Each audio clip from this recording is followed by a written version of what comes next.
think everyone's probably heard of the biggest blues acts out there, people like B.B. King and Albert King and stuff like that. But there's an awful lot of music from lesser known acts that seems to have got forgotten. The gentleman I picture there with that rather nice gill guitar is a gentleman called Sun Seals, who has a rather fantastic guitar tone, which you could spend your entire life trying to emulate and you wouldn't get close. But most people will never have heard of him. I'm going to do a very brief presentation on him. I'm going to use his obituary, which was from The Guardian from years and years ago. Closing that down first and closing that down. Here's Sun Seal's obituary. Chicago singer and guitarist whose music was gritty with everyday dirt of the blues life. Well, that tells you something about him in a very basic way. But firstly, it's very important to understand with blues music, it's not just people banging out 12-bar blues. There are actually regional differences with blues music, where if you listen to a lot of it, you can tell instantly where it's coming from and tell the difference between sort of microtonalities of scales and that. Sun Seals didn't live to a huge age, as you see there. He died at age 62.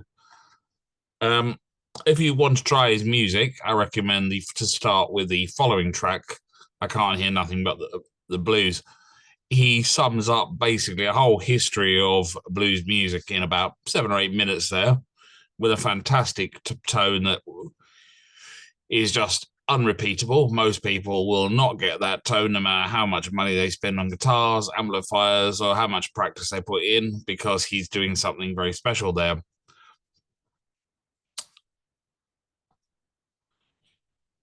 Seals grew up in, I hope I'm pronouncing this right, because there's some of these towns in bits of America which borrow names from originally Native American names, where Americans will laugh at you when you pronounce them wrongly. But if anyone is American watching and I get it wrong, just tell me and I'll admit it. Osceola, Arkansas, where King was a local hero. His father, Jim Seals, a veteran of the Rabbitfoot Minstrels, owned a club where King often played. Seals began playing his teens on drums and guitar, and by the age of 18, led his own group. In the 60s, he worked with bands with Little Rock and put in a couple of years with Earl Hookup, another figure who's not so well remembered outside people who listen to a lot of blues music, sadly.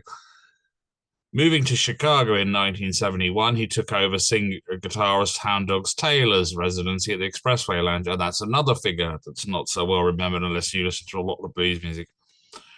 There was head by Bruce Iglower, a Chicago blues influence who had recently created Alligator Records, which still exists, by the way, and has a nice, big, exhaustive website where you can find lots of information on these people, to issue Taylor's debut album.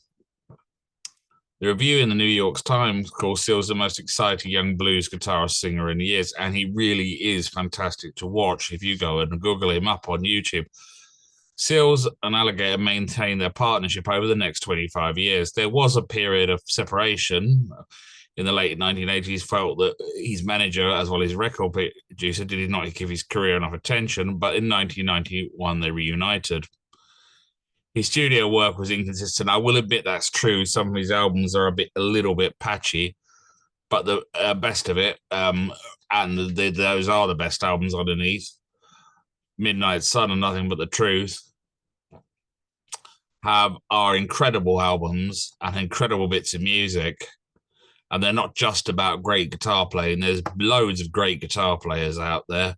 There's loads of people who can shred up and down the neck of a guitar all day long. He actually knows how to make the guitar work with the song, which is one of the key points of blues music. And it's the key points even of really good rock musicians. And it's what separates it from just being someone standing there sort of, masturbating up and down the guitar neck at you and playing 1,001 notes at you until you fall asleep and go, great technique. But where is the actual song, melody, or style in here? I'm going to try and do a few more figures like this who I think are unjustly overlooked or slipped into slight obscurity, because I know there are some people who watch this channel who actually like lots of types of music and might actually go and check them out.